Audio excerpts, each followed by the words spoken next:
Deri 2 ditë më parë ka ndodhur një denoncim nga ana juaj për prishjen e tecit të Fierit. Por ju në atë status bërit edhe një përmbledhje të azotikut në Fier, që po ashtu u prish edhe të rafinerisë. Atëherë, kush vendos që është i papërdorshëm? A ka një raport teknik me vjenin tënde?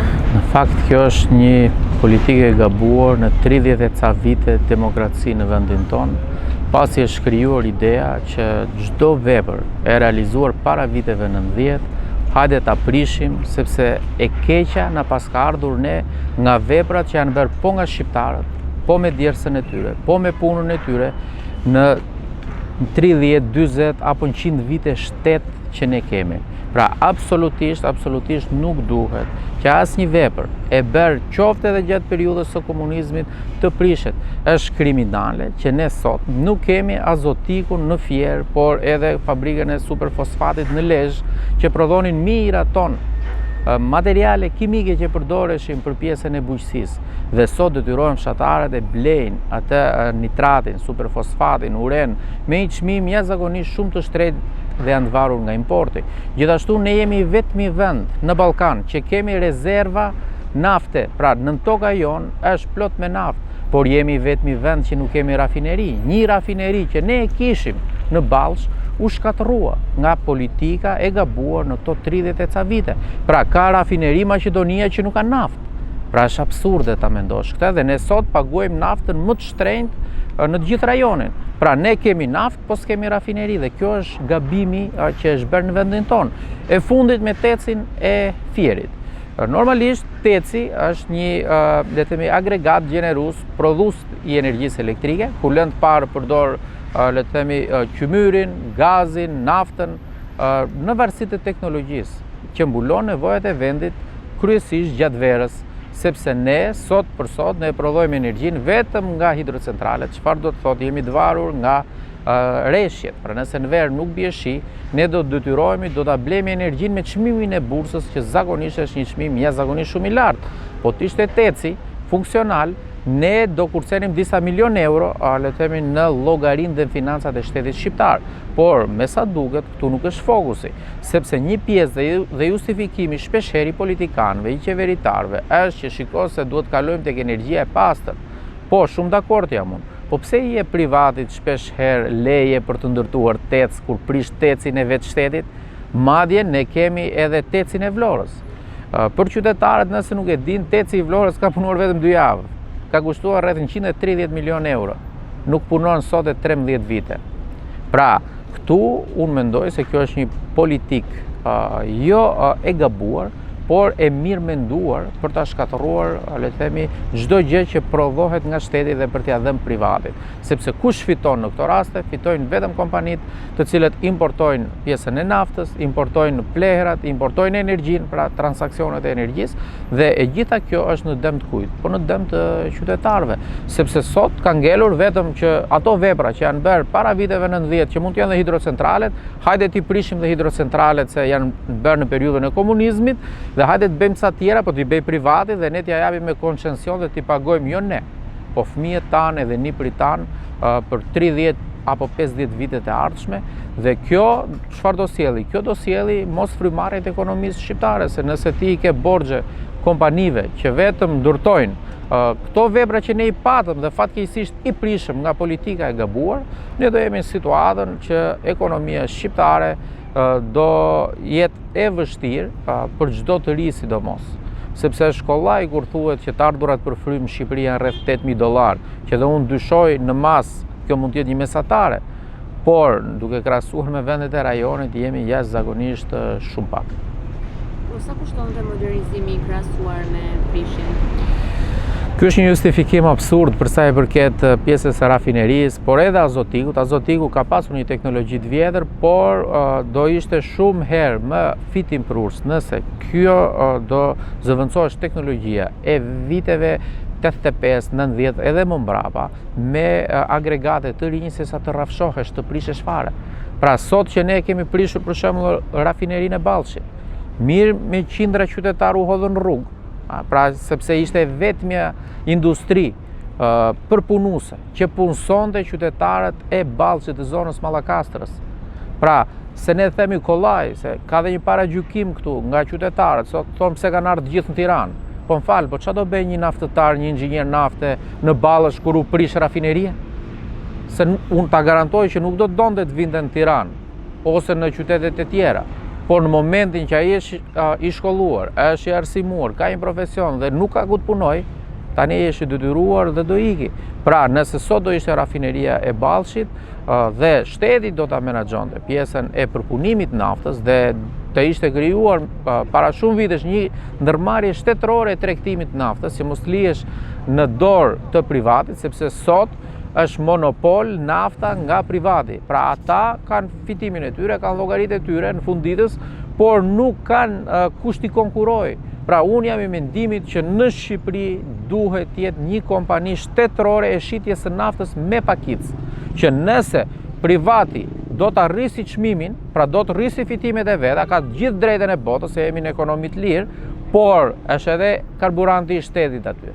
Që ai që do ta marri lirë shkon tek furnizuesi dhe fund ditës ja pagon ato lek edhe shtetit dhe jo privatit. Por me sa duket, kjo është, le të themi, shumë e largët të ndodhi fatkeqësisht në vendin tonë. A patur interes për rikthim në prodhim?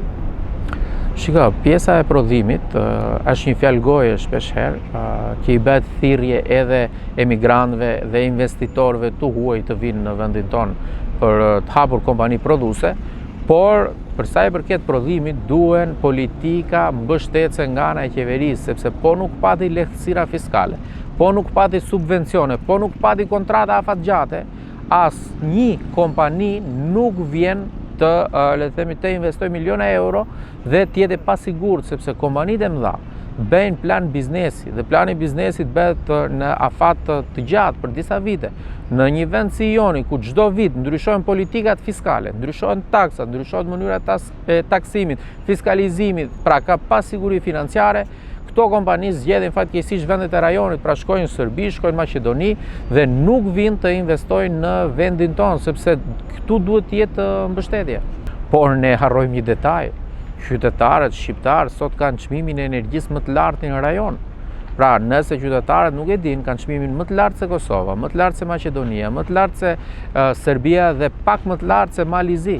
Dhe kjo është ajo që ne duhet na shqetësoj, se nuk na intereson shumë nëse ministria ka plane për 30 vitet e ardhshme që do modernizoj prodhimin e energjisë elektrike, kur në qytetat e vendit tonë, në lagjet e vendit tonë, në fshatrat e Tiranës dhe të gjithë Shqipërisë fryn një herë, kputen tela dhe ikën energjia elektrike, pra kjo është e pakuptim te e gjitha.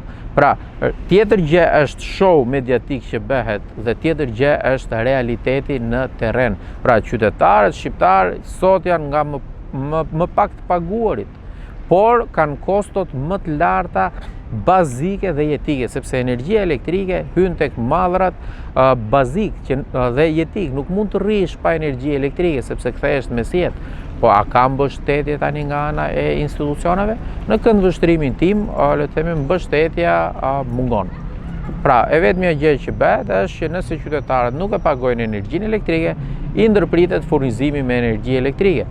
Por kemi edhe një problem tjetër, sepse kohët e fundit janë shtuar së shumti lejet që jepen për ndërtimin e parqeve fotovoltaike dhe shpesh herë shqetësimi im është që këto leje jepen në toka bujqësore. Pra dhe kjo pastaj është një shkelje tjetër që bëhet rëndomt në vendin tonë, se mbase jemi më mirë ta blejmë atë energjinë e pakët që na mungon dhe jo të shfrytëzojmë tokat bujqësore për të ndërtuar parqe fotovoltaike, sepse do të na vej çmimi i domates 4 euro kilogrami. Dhe kjo po reflektohet dhe po ndodh fatkeqësisht në vendin tonë. Po për sa i përket Rostovecit, pse janë ndërtuar pikërisht në zonë bujqësore dhe jo në zona industriale ekzistuese? Kjo është pastaj një çështje tjetër ku shpesh herë qytetarët ose banorët e këtyre zonave janë thjesht, le të themi, qytetarë që nuk pyeten. Pra bashkia para se të japi dhe të miratoj lejen dhe ministria duhet të ketë konsultim publik nga qytetarët. Shpesh herë pjesa më e madhe e banorëve marrin vesh informacionin që do të ndërtohet pranë tokave të tyre, një tec në rastin fjalë, por e marrin nga media. dhe është fakti kryer që këto takime shpeshherë janë zhvilluar ose shkurt fare qytetarët nuk i pyet askush nëse duan apo jo të ndërtohet teci në tokat e tyre bujqësore. Absolutisht teci duhet, por jo në toka bujqësore. Pra, unë jam i mendimit që ne e kishim tecin Fier. Ne e kemi sot tecin Vlorë. Kush më thot mua nga institucionet pse nuk punon teci i Vlorës? Nga një përllogaritje që është bërë 13 milion euro duhen për ta vënë në punë në kapacitet të plot në 100% tecin e Vlorës. Pra janë gjithë këto vite që nuk punon. Pra po e kalb kripa. Gjithashtu ne kemi edhe 2 anije tece lundruse. Për çfarë u morën këto? Pra këto kanë kushtuar mbi 70 milion euro në total. Ato janë të figura ose punojnë le të themi në kapacitetin e tyre minimal. Pra kush mban përgjegjësi për gjitha këto? Pra këto janë miliona euro të munguara ku? Të munguara në investime në rrjetin e shpërndarjes, se qytetarët e pagojnë energjinë. Dhe nga ana tjetër institucionet nuk din të menaxhojnë ato të ardhura, kjo pastaj do sjelli dëm dhe kolaps financiar në buxhetin e këtyre korporatave energjetike në vendin tonë. Po pse për çdo gjë shtetërore shpallet skrap le të themi ndërsa privati të jepet leje për të njëjtën gjë? Sepse këtu është fitimi. Në këndvështrimin tim, nëse fiton shteti, politikanët dhe zyrtarët e korruptuar nuk fitojnë gjë, sepse këto të ardhura argëtohen në buxhetin e shtetit. Është më thjesht që një qeveritar, një politikan, të hapi një kompani në emrin e dikujt që i beson, kompani private, ai të marri lejen e shfrytëzimit, të ndërtimit dhe operimit dhe në fund fare lekët i merr kush? Po i merr ky i privatit.